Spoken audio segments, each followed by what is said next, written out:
So we are back for another awesome video episode of Spewtron. And I'm Sig, and I'm joined with... RanCig Spewtron. And also we have the awesome... Sage the Flame. Thank you so much for joining us. Happy to be here. So if you could, for our listeners, just give us a little introduction about yourself and who you are and what you do. So I am Sage the Flame. I am a porn performer. That is like my main thing. I'm independent at the moment, so I guess to summarize what I do, I don't do mainstream porn. I produce all my own content and have been since 2019.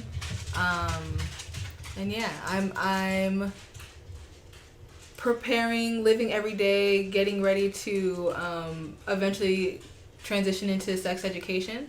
But right now I'm enjoying where I'm at and, riding the wave. That's awesome. And like what I really appreciate about you is that you always say that you're trying to bring authenticity and intimacy back into the porn space. Yeah. And then we have a lot of talks about this. Like that's something that is so devoid and missing from like porn as a whole. Yeah. I'm an empath, so when I watch porn and it's like the person, like usually it's the woman who's just dead behind the eyes, and like that to me just doesn't feel right. It's a turnoff. So I'm just like going through and I'm like, there's nothing I can watch unless it's just like close-ups of things. Yeah, same. I honestly feel like it's honestly the void doesn't even make sense because I feel like that's such a missed out market. Like people say this to the same sentiment that we're talking about like right now. People have said this over and over to me, and so it just doesn't make sense that it's such a large void. I don't know why there's so much disbelief in its success, but I mean I see the success, and Absolutely, and it's like I feel like we've like sort of. Well, for one thing, like I think the underlying issue is that the societal view of sex is so repressed and it's so awkward, and we treat it as this like shameful thing that needs to be separate from society. Right. We can't talk about it. We can't indulge in it. Yeah. But yet everybody has some sort of sexual feelings of some type, you know? So there's like no guidance. So then you build an industry on top of sex.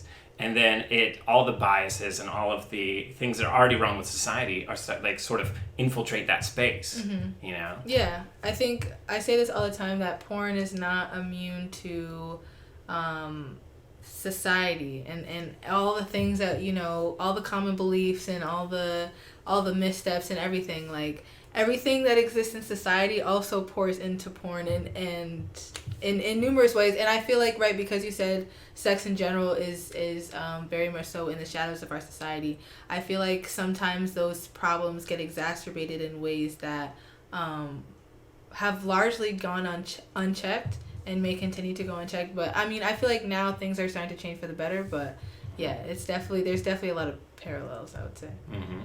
Yeah, I would say on some levels I feel like when you browse through porn and what types of porn exist, that's almost like a really stark, clear picture of like the deepest, darkest elements of people. Yeah, I agree. I think I look forward to a society in which it's just more normal to talk about our sexual fantasies. Like I feel like there's a time and a place for everything, and I feel like there are really appropriate ways to address things that we're just not tapping into. Like society is largely just like, oh, sex, we're not dealing with that whatsoever, and it really has made it so that our society has skipped over those opportunities and ways to address these things in ways that make sense. We're just there's a lot of shit out here that just doesn't make sense. Yeah. But yeah, so where I'm coming from too is like I like to do a lot of like I guess art that would be considered pornographic, but it's very sexually charged in nature.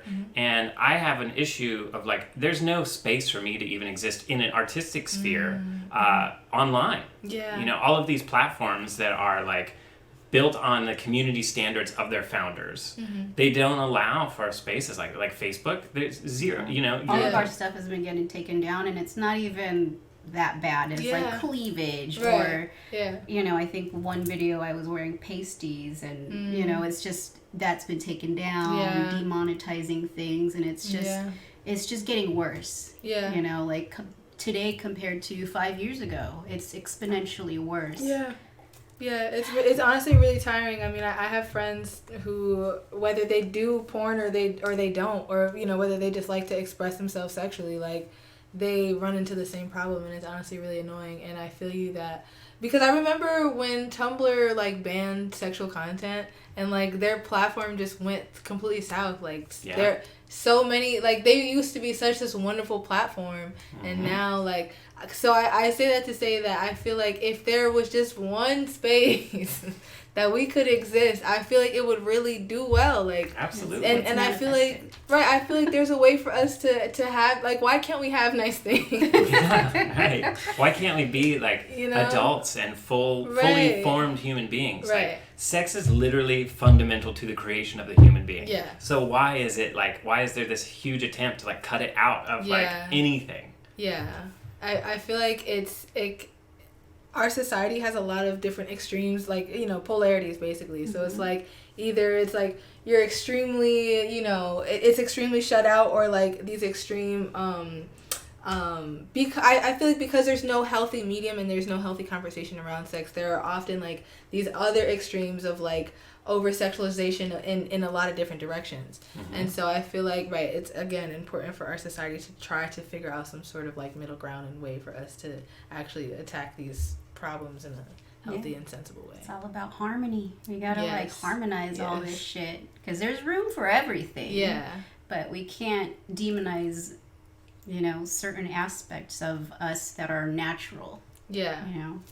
I think because sex in general is such a hot button topic in our society, I think that causes people to go in like opposite sides and not really understanding where middle ground can exist, and that more than one thing can be true at a time, and not everything has to be like black or white, you know. So and I feel like it's something I've noticed, like I've loved pornography since like I was exposed to it like very young, you know. It's just like it became my special interest, and then I would just like pornography, and then also like erotic horror, and just like the whole genre of like sex and art has always been so fundamental to like whatever I am, you know.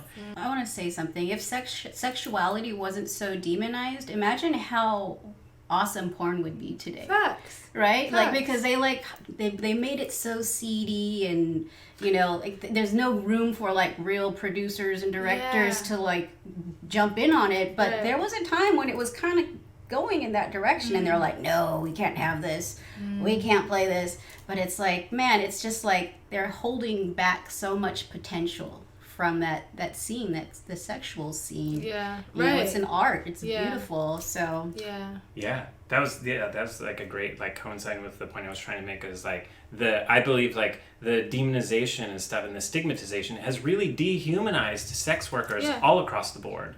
And it's like, which is like madness to me, you know. It's like when I would like, you know, porn on DVD, I'd always watch the special features because I wanted to know like, who are these people, you know, because I'm so fascinated. These are incredible people that have like they're just so out there, and like you know, like really like what it takes to like expose yourself to like that level, you know, like that's like incredible and admirable, you know. But as society sees that as like something that should be shamed, and like they're like, they don't treat people as like strippers or any, you know. It's like, oh, it's like subhuman, you know. I wanted to mention how I feel like with the porn debate right now, I feel like what people are missing is this opportunity to address the fact that there really are pitfalls of porn, and there really are ways in which the porn industry could improve, but it's like banning porn or like completely like trying to destroy the porn industry is not the solution. Like, you know, like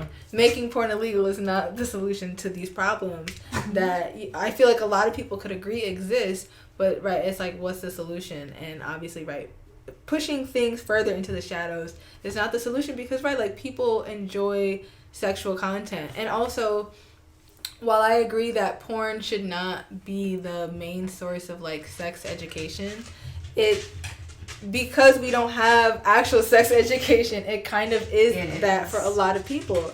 And so like tapping into that opportunity as well, and like addressing that as well, like how, you know, making sure that people that are watching porn, that making sure that they're porn literate, like just how like with internet literacy, like when you are scrolling on Twitter and you see a Photoshop picture of like, I don't know, Joe Biden on someone else's body, like, you know that that's a Photoshop image, like, you know that that's not a real picture.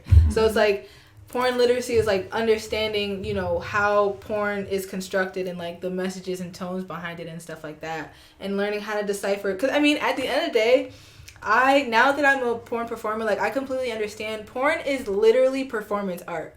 Like, it's essentially nothing more and nothing less. Like, it is performance art, And so having that basis understanding makes it a lot easier and safer, I feel like, to watch porn and enjoy porn. So I feel like conversations like that are really missed out on because of how misunderstood sex workers and like the desire around sex is, and how that could be met with a lot of positive energy as opposed to negative energy, when it comes to fixing these and addressing these problems that I think a lot of us see. Yeah.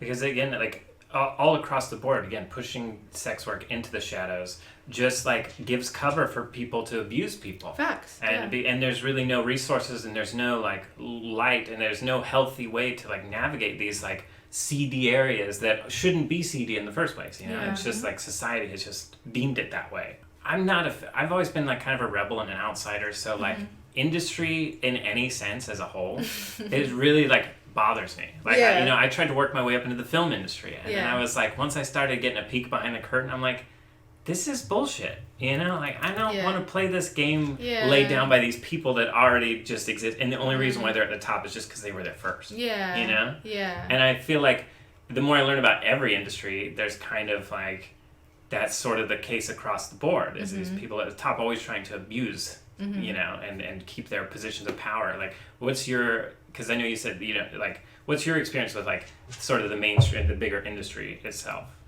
So I will say I don't have too much of my own experience in the industry, but I have some good friends that have been in the industry for quite some time and that share their experiences with me and stuff like that. And I've also like had a peek into like what the industry could be like. And honestly, personally, especially as a Black woman, or at least as someone who, like, when I enter my job, like, the category that they put me in is Black woman. So as someone like that, like, it's definitely not appealing. Like, it's just not ideal at this point for people like me. But I mean, of course, like, I feel like there are intersections with how people are treated in my industry, I think it's so interesting because although women in my industry are the hottest commodity, like, misogyny still prevails, and like it's like a double-edged sword. Like yeah, we're the hottest commodity, but like, right, misogyny is just like crazy, and the whorephobia, like just because you're an executive in the porn industry doesn't mean that you actually care about porn performers and like sex workers and stuff like that. You know what I'm saying? Mm-hmm. So that could just be a crazy thing to deal with. But I mean, I've really heard horror stories from people who have been in the industry, for several years. And like I said earlier, I think the porn industry is improving, and I think we have platforms like OnlyFans or like the ability for sex workers to monetize online. Like, that has been a big help in giving sex workers more leverage to demand the things that they want to demand. Because I mean, at the end of the day, a lot of us could just simply not show up to for like bookings and stuff for professional companies, and they're ass out. So I mean, at the end of the day, they are trying to figure out how to amend certain things, but it's like it's a little bit too late. You know what I'm saying? Like, you've already created this platform and this system where these different isms are so like deeply ingrained to how you have constructed everything. Like, you really have to apply a lot of effort to like really break those things down. So I think slowly but surely we are seeing those improvements, but it's unfortunate that we were even in that position to begin with. Absolutely. Yeah. Whatever it is that you're doing is very important for the industry. Being this very bright being who exudes wisdom. You really exude wisdom, but also you're beautiful, and you just really have this light about you that will help shift the whole industry for the better. Yeah. And that's exciting. It is. You know, I'm like exciting for the young ones that are just coming up and making big changes where, you know, the women in the past or the people in the past didn't think it was even possible. Yeah. I really appreciate hearing that because, I mean, I feel like that's pretty much what I strive to do. Like, I remember when I first came out to LA this past winter, and I was able to, you know, do a number of collabs with like bigger name people, like really professional, just amazing people. And a lot of them, like their feedback to me was so amazing, just like how much more pleasant they felt like producing content with me versus like the shoots that they've done in the past. And I mean, you know, I mean, basically what I try to do with my shoots is really construct a comfortable environment, because I feel like obviously the more comfortable we are, the better the sex is going to turn out, and like the better the viewer is going to feel viewing it, just knowing that like this was like a real experience between two people, you know what I'm saying? So it's really cool to just hear how I guess like a breath, I've been described as a breath of fresh air, and like that really means a lot, you know, to me, because I think, as you were saying earlier, like the people in my industry are really amazing, and it can be really disheartening to hear sometimes how you know, people either that hire them or work with them or employ them or whatever, the disrespect that they might treat them with, like it just doesn't sit right with me. So I guess like I'm just happy that I'm in this space and able to do the things that I'm doing, and I'm also seeing like somewhat of a ripple effect, not just because of me, but like I guess in conjunction like with, you know, with like my efforts. And so I have optimism, and I hope to hold on to that optimism forever for like the future of my industry and what we as performers can band together and do without having to rely so heavily on these companies, because I feel like we've been led to believe a lot of things that are not true about how we can, you know, gain power amongst ourselves and, you know, produce the things that we want to produce, you know, and stuff like that. Yeah. So what are the things that you would do to make things more comfortable when you're going to have a scene with someone? So I actually have first of all, I love Canva. And I have a whole like brand overview document that I send all of my potential co-stars, and it's basically like a 7-page like pamphlet-y type of thing that like goes over who I am as a performer, how I like to be represented to other people's audience, and there also is a page about like how I like to create like a sense of comfortability before meeting people. So that could either look like if I live in the same city with a person, that could look like going out with them to like, I don't know, wherever, at the museum, wherever we want to go, having sex off camera just to create that physical comfortability beforehand really makes a difference. Or if that option is not available to either of us for any reason, like maybe we're traveling or maybe our schedules are tight or whatever, I like to have conversation with people. I like to do yoga with people. I like to like massage, like, you know, do mutual massages with people. But yeah, just I don't like to, overall I just like to take my time with things, you know. I like to you know, right, get to talk to people beforehand, and just get comfortable like in that close space with them. And I try to keep a limit on the number of people in any given room. And yeah, I just listen, you know, of course, listen to my partner about what they're interested in doing that day. Because I think it's important to also acknowledge in porn that, like, everyone's sexual appetites are different, like, between each other, but also day by day, you know? Like, you might be into some really kinky shit on Monday, but come Friday, maybe you want to do some really calm shit, you know what I'm saying? So... yeah, just like really tuning into each person. Oh, that's beautiful. Yeah, that's true chemistry. Yeah, which from what I've seen is very lacking. Yeah, in a lot of things I've watched. I feel like there could be so much more tender love and care applied to how porn is produced. In I mean, really at any point, but especially in mainstream, I feel like they could definitely apply way more tender love and care to that whole process of pairing people together in front of a whole set of, you know, on a, you know, with lights and everything. Like, yeah. Yeah, it's like, from what I have seen, I mean, I've watched a lot of porn, but like it usually feels like there's a lot of substance involved. It feels like it's almost like some of the people in scenes seem like they're not even fully there. Yeah. And that like really, who wants that? To see really, that, right? To just watch people like go through the motions, like that's not really. So I really loved how you really put a lot of thought into your process. I try. Yeah. I do my best. It's good. It's good. Yeah, so I'm glad that it is translating, because I do. I mean, I feel like my range of content, like I have a wide variety of content, as far as like I have like really amateur style stuff and like really like produced like cinematic stuff. So I really like that my job also gives me that creative flexibility to do, whatever kind of shoot or like really portray any type of fantasy that I want.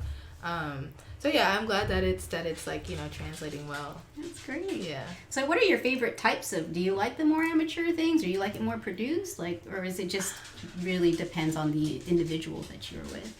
It depends on the individual I'm with, and I feel like I really like the whole spectrum. It's just a matter of like spacing it out, because like the really the higher budget shoots are fun to do, but they're high energy, so I can't do them like every week, like I have to space them out, and make sure that I don't burn myself out. But they're a whole lot of fun to do, getting a whole crew involved and watching people work and like, watching people be creative and everything. It's really fun. But sometimes, you just want to do something really relaxed and something really intimate and small with someone. Because I think that people really value that type of content too. Like, of course, like some people really like storylines and like, they love to feel like they're in this world with you. And other people want to feel like, oh, this is just this one personal moment that, just so happened to be captured, and I get like a peek into it, So I really enjoy creating like the whole range of like vibes, I guess. Yeah. That's awesome. Yeah. Do you do like live content to like coincide with the stuff that you do? I don't, only because I just don't have the time for it really. I just haven't like, I just haven't had the time to do live streaming stuff. But I mean, like I have friends who do it and they love it. Like I have one of my friends, she does like she does like cosplay stuff, so she'll like get dressed up like every week for her live stream, and it's like a whole thing, and it's really cute. But yeah, honestly, that probably will. I think because I really enjoy crafting scenes together, and I feel like being put on the spot like live is like a bit like nerve wracking, Yeah, I feel you. Yeah. Yeah, it's just interesting that there's just so much possibility these days with technology. Yeah, absolutely. And, I mean, one's ability to produce their own content. It's fascinating. I think that whole thing is really fun though. Just like I think live streaming is so valuable just because like you're actually in that moment like with that cam model, like that's really cool. Yeah, like interacting with fans and all that. Yeah. It's just really interesting because back in the day, like one would not imagine being able to like interact with this like goddess. They're just at home, like not having to be really that awkward in front of them. They're just interacting. It's really cool.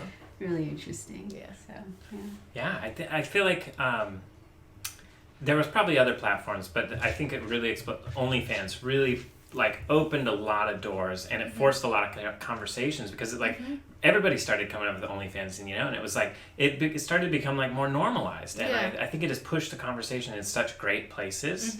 But I wonder, like, what's your experience with OnlyFans? Because then I also worry too that they're sort of a platform, and I'm like, do you like it? Is it a good platform? OnlyFans has been like I think of course we can all agree that OnlyFans has been prosperous for a lot of people, right? Like you said, it's opened a lot of doors. I do like long story short, they just gave me anxiety because it's like, what are you really about? Like, who are you really? Like they've never really been one for sex workers. Like they've never prioritized us on their platform. They acknowledged us like once publicly, like So I am iffy about them. I mean, as it stands right now, I like them, and you know, they're my main platform and everything, but like I am iffy about them, and I am also like working on diversifying my platform, just because like they don't make me feel secure in, you know, their platform. So, and I mean, you know, maybe that could be also just my anxiety in general, just like across the right, like you mentioned earlier about being shadow banned, like just my anxiety as a sex worker of like, will I be able to exist on this platform, you know? But yeah, I think there are a couple, you know, warning signs here and there that maybe OnlyFans is not for the betterment of sex workers long term. And even if they are, like, I wonder about, you know, the whole payment processing thing, like the thing with Visa and MasterCard. Like, will they, even if they are trying to fight for us allegedly, like, will they even be able to win that battle? But I mean, I think it has allowed for people to be a lot more independent, and like the ways in which I have seen and heard of OnlyFans changing people's lives for the better has been really great. And I hope that, of course, I know that the industry will always continue to evolve, and I just hope that we can continue to have that sort of ability to monetize independently and like create our fan bases and everything like that, because I think that is really beneficial to see everyone supported in that way. I think it's absolutely like fundamental to like the positive future of that, you know. And it's like, because I see, like, you know, I'm like an artist, and it's kind of like there's so many companies that abuse artists too, and that, like, these established studios and companies, but we're entering an era where you can like self-produce so much stuff because we have the access, the live streaming. Like, you literally run your own television station. You know, it's just like, and it, like one person could do it. You know, so it's like, it's really important. I've like, it's been a goal of mine for a while to like unite artists and like sex workers, because there's so many like parallels to our experience. And if we could all come together, then we really could make waves. And then this even speaks to like us on a societal level. Everybody's like, man, when are things going to change? Well, it's when people work together, you know, and come together to overthrow existing outdated infrastructures and ways of operating, you know? Yeah, there's definitely powers in numbers, and it's funny you say like about like the overlap of like artists and like, you know, sex workers. I know so many people who were theater kids, like, you know, that are now porn stars. Like, I think the overlap, like if you could just imagine a Venn diagram, I feel like the overlap, like, there's definitely a big overlap in the art community and like the sex work. You gotta meme that Venn diagram. I mean, to me, I feel like sex is art. It's the most creative act. Absolutely. You know, so it's like, and to me, pornography is the highest form of art, because it is the most like, it's so like, talk about like bearing everything, you know. It's like you really put yourself out there. It's a very vulnerable art form for sure. When you first started, what was your experience like your peers and people? Was it a positive experience, or did like you get like some pushback? Or so I first started, I mark my beginning doing porn when it was like March of 2019. I was like fucking my personal trainer at the time, and like he would just like record it like on, you know, like he would ask me, but like he would record it like from time to time. And so one time I like booked a hotel room. I was like, okay, like I'm gonna do, because previously I had been consulting with other sex workers in my industry, and one of them had advised me to get on OnlyFans. So I was like, cool. So I got the hotel room, filmed the scene, and like that's where I mark my beginning. What was your question? Just that, how like your peers, your friends. Like, okay. What was their beautiful? So I think honestly, I always say this. I feel like I was born to be a hoe. Like I was just destined for this hoe shit, you know. So I feel like there's always been this energy about me where I've like always been very sexually curious, and like I've never really been one to like be in the box of like normal person, you know. Like that was never really me. So I think people in my life always expected a certain amount of edge to me, you know. So I think as word started to spread, and you know, of course, like it was like my friends knew first, and then like way later down the line, like my parents, and then like my extended family, whatever. So I mean, I feel like all of my friends were already sex positive anyway, just because I felt like I was on that wave when I was younger. So I never really felt any judgment from them. At least never to my face. Never anything that I ever detected. Yeah. And then my family, my mom found out sooner than my father because I moved out of her house, and she was like, okay, well, how did you get them? Like, where are you, like, like, what are you doing?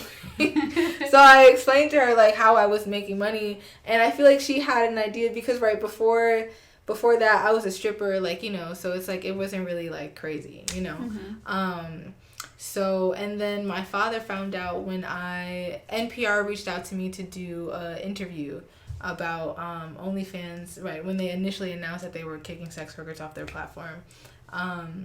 So I did, I participated in a interview on this like San Francisco based radio station affiliated with NPR, and I told both my parents to listen in. And I didn't really tell my father what it was about. I was just like, I'm going to be on NPR, so you should listen to it. So he did, and like, like they introduced me and whatever. And then it just so happened that same day I landed in the city that my father lives in. And he just had a bunch of questions. He just asked me, like, why. And it's funny because one of his questions was why I decided to do something that was so socially unacceptable. Because the NPR, like, the interview was basically about how outcasted sex workers have been and like continue to be in like that fight, So he was like, yeah, why did you decide to do something so socially unacceptable? And I thought it was funny because my father, in his essence, is like, I don't give a fuck about anything. I'm going to do what I want to do. So it's like, I just had to remind him for a second that, like, I'm your daughter. Like, you are like this. Like, this is your personality trait that I inherited, So yeah, he just wanted to know, like, what certain words meant that they used in the article and, like, the different types of, like, sex workers and, like, like, stuff like that. But I think both my parents took it well, and they, continue to still love and support me to this day. That's good. So I feel like I didn't really receive... I think I was in my head a lot about, like, if people would judge me or, like, whatever. But, like, at the end of the day, it's like, I'm not going to be afraid to be my true self. Like... I could try if I wanted to like, withhold certain parts of myself, but at the end of the day, that would just be a disservice to me. So It's like, even if people were going to be judgmental, I wasn't gonna let that stop me because I have a life, right? I have a life to live. Like, this is my life to live. This is not anyone else's life to live. So, yeah.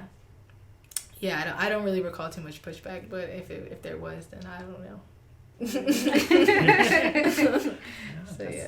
love to hear that. Yeah, it's a good place to be. Yeah. Also, something that I find that really important with what you do. You talk a lot about how you like center people of color and both on screen and off. You want to talk a little bit about that? Yes. So, like y'all had mentioned earlier, how intimacy and things of the such are so very void in the porn industry. I think that the same applies for people of color in general, but like also specifically Black people. I think that we're just not really given the same like dimension to us sexually as white people are. Like, I feel like we are very much so I feel like every ethnic group has their own tropes that have been applied to them, and like they can only like stick to those, to that box. And so I think that it is important for that reason. I feel like it's important for people of color for there to be content that portrays people of color in all types of lights, and like really, I mean, right, just as fully formed, like, human beings that have sexual fantasies from, all over the spectrum, you know what I'm saying? So, right, because that is so void in my industry, I have found a way to I guess, like, bridge people together and, like, bring people's fantasies together and, portray us in, right, all types of lights. And I really hope to see more of it, because it's really missing. It's missing so terribly. It's missing, like, really bad. So I hope that, as I continue to grow in this space, like, people also garnered like the same, like similar energy, because there really needs to be more of us, I feel like, in this space. So yeah. Definitely. Yeah, I really think that you're a big catalyst towards pushing that, and it's so this just already just a little bit that we've been able to talk. It's just like you're just such an incredible person doing like incredible things, and I like. Thank you. Just it's and really, also shout outs to the people that came before me, because I think that like you mentioned, I am a catalyst, but like of course there was like a lot of energy before me that I hope to continue to amplify moving forward. So that's great.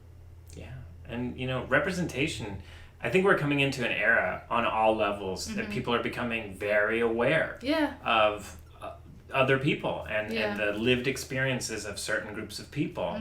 And that's not something that even like 5-10 years ago that wasn't really, they try, it sucks because they're trying to like classify it as like woke or something, now they've sort of like boxed it into this bad thing, which is just like, dude, there's nothing wrong with just being aware of people and being respectful and like compassionate, you know?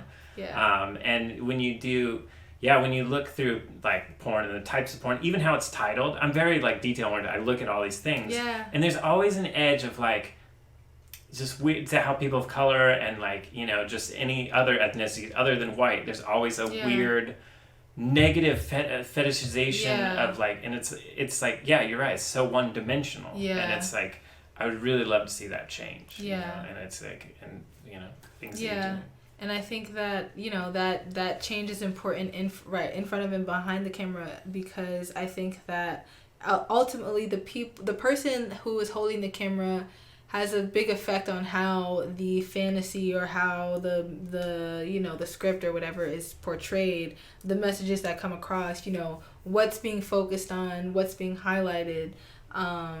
So I think that addressing those changes from what you see, but also what you don't see, like both of those perspectives are really valuable.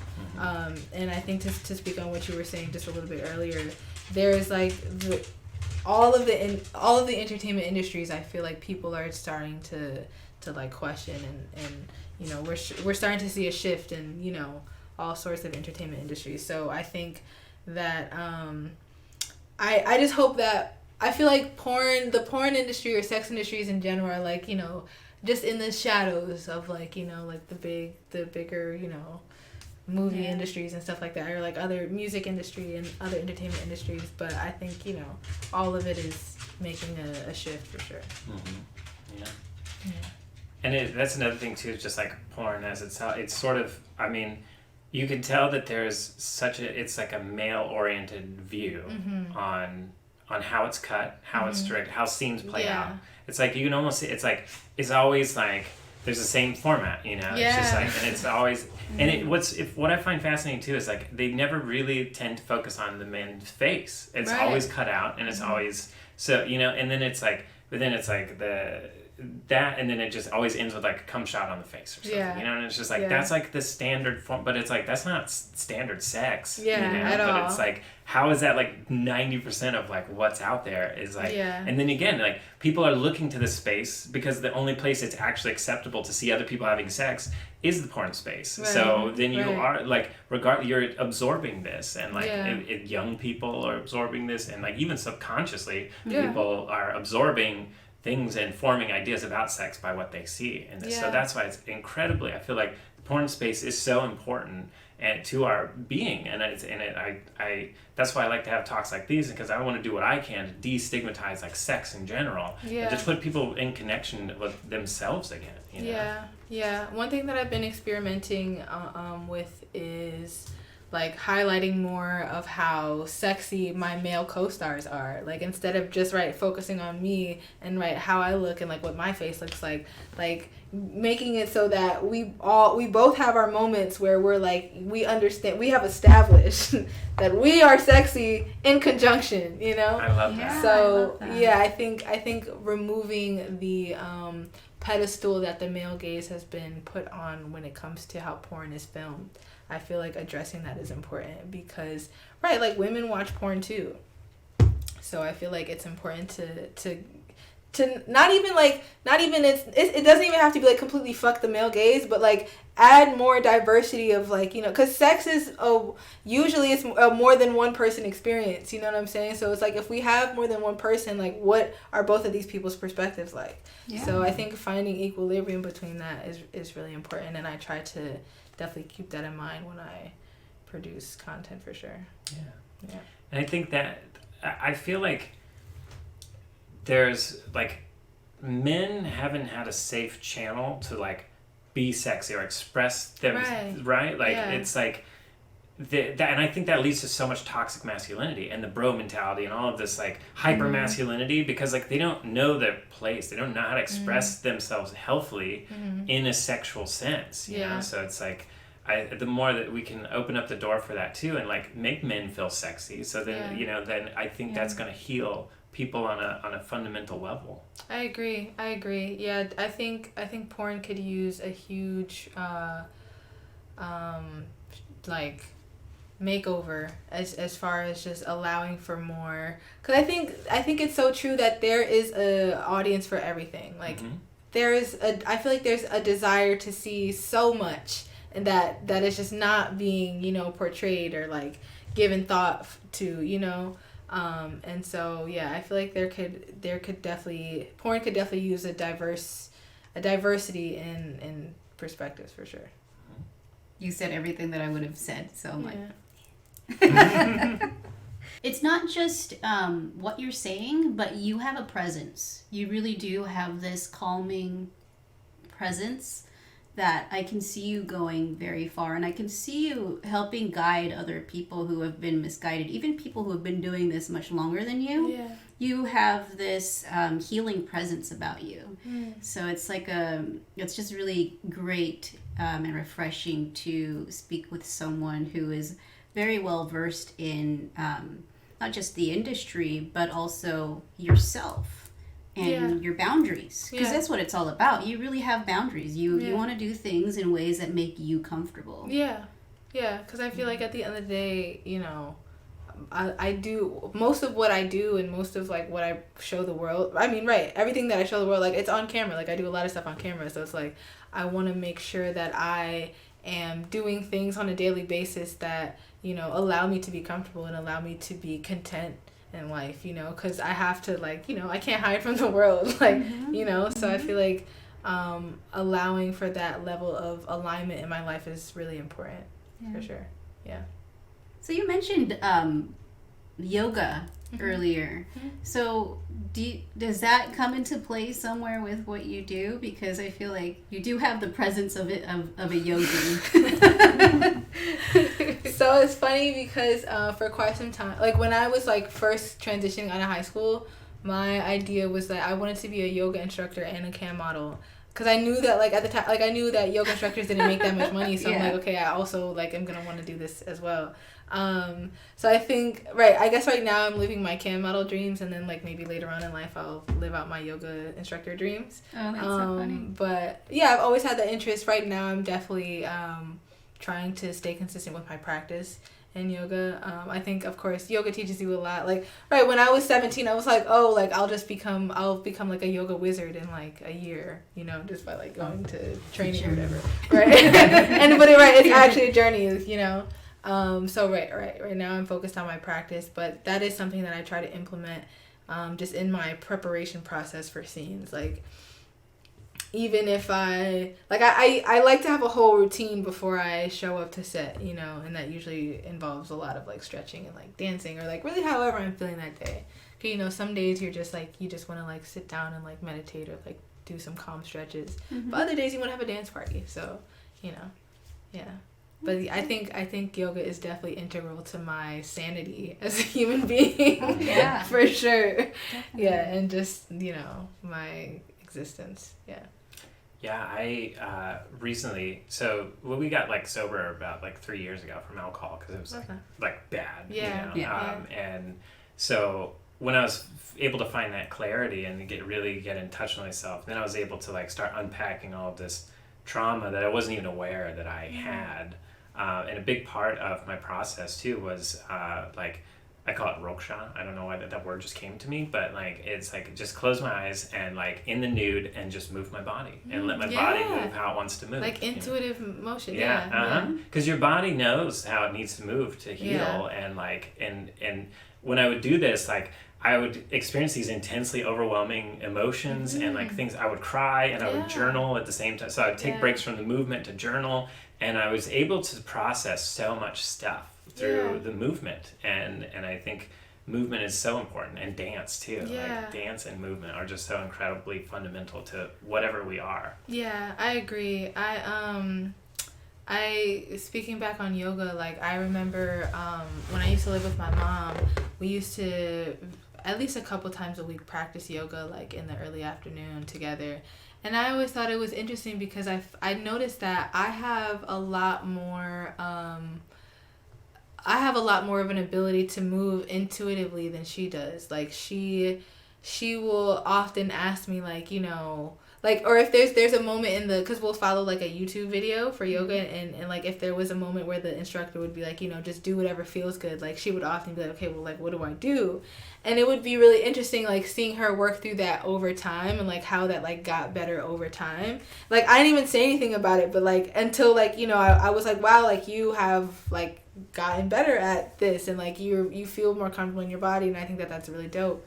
And so I think that like my yoga practice and my job have, like, I feel like there's a lot of overlap in how both of those things have added to each other, and like how because I think your yoga practice definitely does allow you to tap into how your body's feeling, and just being more intuitive about like how you are feeling, and like in ways, and like whatever you want to do with your body at any given moment. And so I feel like it just like feeds into each other in like a really positive way. So yeah, it's definitely just, you know, a circle of benefits. Yeah. Totally. It's fascinating. Yeah. I love that. Yeah. On the podcast, we talk a lot about like spirituality and stuff. Like, do you consider yourself like a spiritual person? I do. There's definitely not really any, like, I don't know, I guess I don't have a strict spiritual practice. I think I just haven't really put any sort of label on it. But I definitely do think that there's at a very fundamental level, I think that there's so much that I don't know. There's so much that there's a lot bigger than me, but I definitely understand that there is a divine source, and one day I might find about all the answers about it, but right now I just know that it's there, and that's all I can tell you. That's all you really need to know. Yeah. Because I feel like you are divinely guided, and I think that you're highly intuitive. Yeah. So where one would normally be second guessing their self, it seems like you are really connected to divine flow. Yeah. Because you're very connected to your higher self. Yeah, so there's really no need. I feel like there's no need for a spiritual practice, because you are already, you know who you are. Yeah. A lot of spiritual practices are about learning who you are. Yeah. And you're like, no, I know who I am. I'm going to do what I want to do. I'm going to have fun with it. Yeah. Which is living authentically is the highest form of spiritual practice. Yeah. I think that at the basis of, or like basically where I'm at right now is I'm just focusing on my meditation practice, because I think at the basis of any spiritual practice, like, just being able to sit still and like sit with yourself for 20 minutes is really important for like anything that you're trying to do. Like I would love to astral project one day, but like let me meditate first, like let me figure that out first, so I'm just at this point just focused on like that whole journey, because it is a journey. And I feel like whatever it is that you're doing, like with your work and everything, I feel like you're healing your ancestors in a very deep way, because you're coming from a very empowered place. There's doesn't seem like there's anyone really controlling you. And I feel like your ancestors had a lot of fears around even being seen and being big, and you're like, no, I want to expand, I want to be expansive, and I want to make shifts. So I feel like your ancestors are like extremely proud of you and who you are. Thank you. Thank you. Yeah, you're not the first person to say that. So I do feel very often, I do feel very guided, and of course I have moments where I'm like, okay, where I have to exercise my discernment, but I feel like I'm very certain on the path that I have chosen in general. And I feel very certain that regardless of however that, path may branch out, that I will have everything I need to make whatever happen. So, yeah. It's great. Yeah.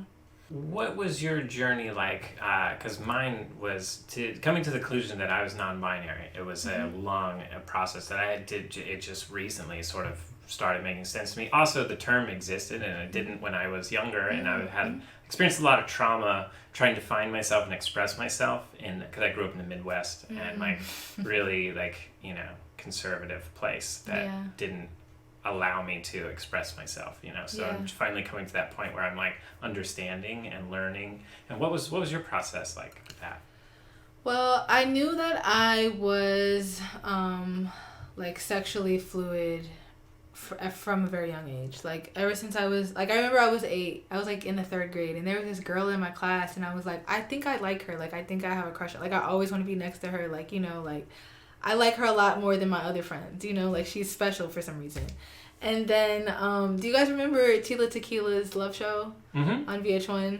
Yeah, kind of. Yeah. So that came out around that time too. So I was like, okay, great. So that's the language for my sexuality. Like that's great. So then there was like a few years, I would say, where I was just like, am I really sure? Like, is this really how I feel? And then by middle school, I was like, yeah, like I'm bisexual. Like that's what it is. But as far as my gender expression goes, I didn't really start thinking about, or like I wasn't really able to put a label on it and really become super clear with that until very recently, until like probably this past summer. I think, I don't even know. Okay, so what actually sparked it, I feel like it was like a culmination of things, and then there was just like a moment of clarity. So I went to New York City, and I had done some interviews, and both interviewers, separate from each other, they didn't even know each other, both like commented on how they basically were like, I really like your like fluid like energy as far as like your gender expression goes. They didn't use those exact words, but basically that was their message. And then like by the end of the second interview, I'm like, you know what? That's really interesting. Maybe I should look into that. So I started doing some research basically on like, what non-binary really means, right? How to know if you're non-binary, like, it's like the are you gay test all over again, like, so I just did a bunch of research, and I started connecting the dots, and I'm like, oh, this makes a lot of sense. Like 2 + 2 is equaling 4. Like this is adding up, and I feel like this is really encompassing how I feel and like how I desire to express myself to the world. So I was like, this all makes sense. So I decided to adopt the label. And honestly, I feel like ever since I've done that, it has just allowed me to be more clear with myself about how I actually feel. Like, I feel like I don't really need to prove anything to anyone, right? I feel like I can be very comfortable in my feminine energy and comfortable in my masculine energy. And I've already said what I need to say. And like, I am who I am. And like, that's it. So so all of that was fairly recent. And I feel like it's been extremely gratifying.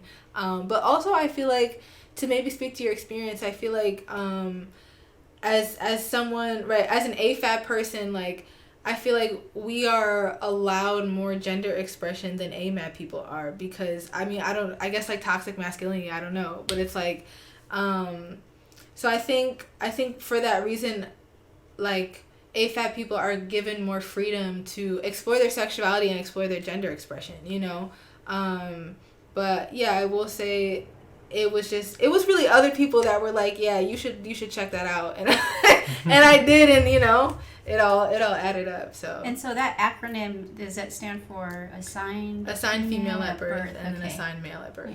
Yeah. Just so people. Yeah. Because I took a second, I was like, okay. It's cool that there's so much like terminology and things, because like we're actually like it's. Well, in some ways it could be a double-edged sword, because like people can like get too categorized, and then there's like they're creating new boxes just to put people in. Yeah. But as far as language goes and expressing and connecting ourselves through these ideas and terms, that's a really positive thing. Yeah. Because like I didn't know what I knew. Like I was just intuitively being myself. But Yeah. I was always like so abused, and like people I didn't know, you know, like Yeah. calling me like faggot like every Yeah. day, and like I'm just walking down the street, you know, and it's Right. like, and I couldn't understand why they were calling me that. I was like, because like again, I was still like not even like, I hadn't even like allowed myself to the space to explore my sexuality. And for me it was like I realized early on that like, well, I mean recently actually after I got sober and stuff, that like I'm pansexual. Like so, and then once I started to allow myself to exist in that and be like, that's okay, then I realized, oh, there's more to me too in my gender expression. Is I'm very fluid, and like both in sexual expression and like orientation. And so to me, like I feel like pansexual should be a term that applies to like expression and also orientation, because like it just like I have no like limits or any kind of like, I don't section anything off. Like I'm into like all the things, and I like to be all the things, you know, because some people say they're like genderless or something, but like I feel like I'm gender full, you know? And I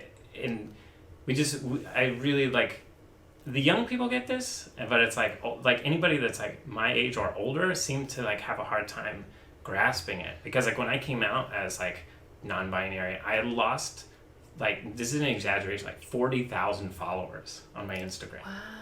And it was like really tough. That's crazy. Because like, I was like, oh, I finally have a word for what I am, and I can tell right? people, Like, and I can embrace it, you know? And I was like, oh, this feels great to share that. And then like, it's just mass exodus. Wow. And Also like, really close friends of ours too, just completely ghosted. And I texted them, I'm like, is something up? Like, what's going on? And just, they responded to everything but that. And I was like, oh my god. fuck you guys then, fuck you. Crazy. yeah, I've recently had to like just like start over with friends. Like I like I could never would have imagined that like people I thought were so close to would just ghost me. That's once crazy. they like I opened up truly about like who I was, and it That's was unfortunate. yeah. But the thing is like, and it which seems to happen in this case, is that I'm allowed new people into my life, and like making great genuine connections now with new people that we can vibe on levels and have conversations and actually connect.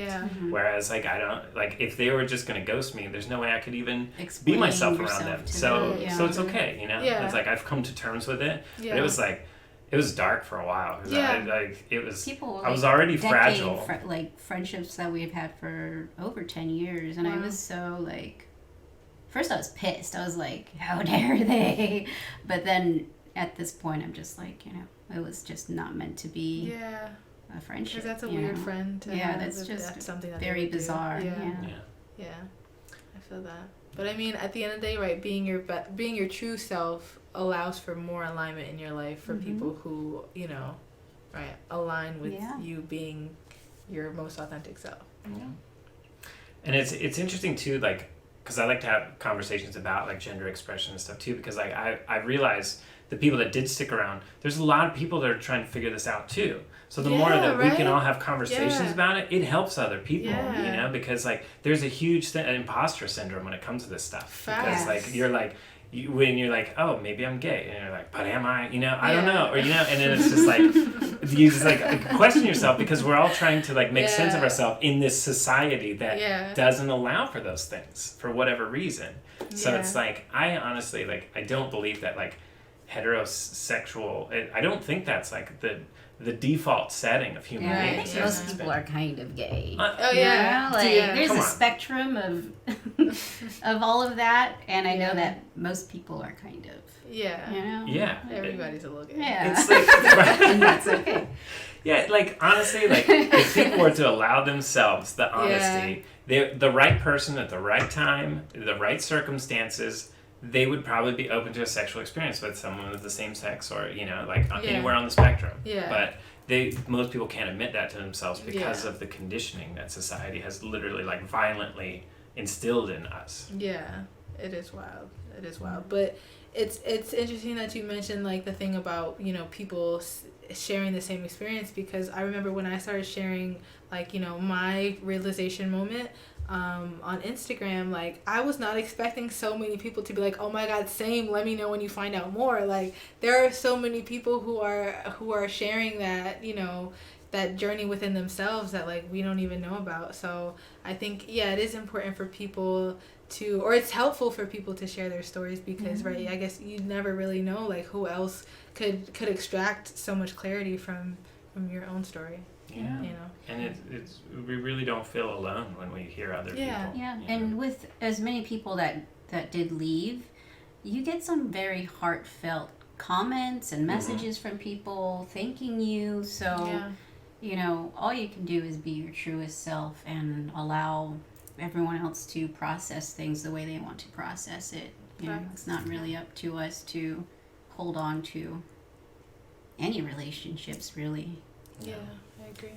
And a big part of like finding my queerness too, because I always say it's like I didn't know I was queer because I never saw a queer like me, you know? Right, and it's like, and that's again why representation is so important. Very. Because like we have to see ourselves in other people sometimes to like to know we're not alone. Because otherwise, if we're in our own bubble, we're like, oh, that's probably just me, and that's a weird thing that I do, and there's no way that anybody else does that, you know? And then then you just like close yourself off. But like when we realize like we're all these like interestingly layered, wonderful beings, you know, like that's when like things just get better. Yeah, you know? I agree. Well, thank you so much. Like this has really been just an incredibly like genuine conversation. Yeah. And I really appreciate it. I'm happy we got to have this conversation for sure. So is there anything that you would like to promote to our listeners that, any or links, anything you got, lay it on them? So I will just give you guys my website, which is where I use it like a link tree. So it's like where all my links will exist. So it's www.sagetheflame.me. And there you'll be able to find my Instagram, Twitter, OnlyFans, all of that. Awesome. Got anything? I'm ready to go on all the things. I do spiritual readings, I do healing work, and you know, I'm just an old witch. And if anybody listening or watching would like to book a session, where can they do that? You can go to magicagogo.com. That's MAGICKAUGOGO.com. I also teach classes on spirituality, spiritual awakening, and connecting with the elements and spirit and all that. So, yeah. And if you dig what we do together and you want to like support the show in some way, you can join our Patreon, patreon.com/RanCig. That's RANCIG. Thanks so much for listening, and we'll catch you next time.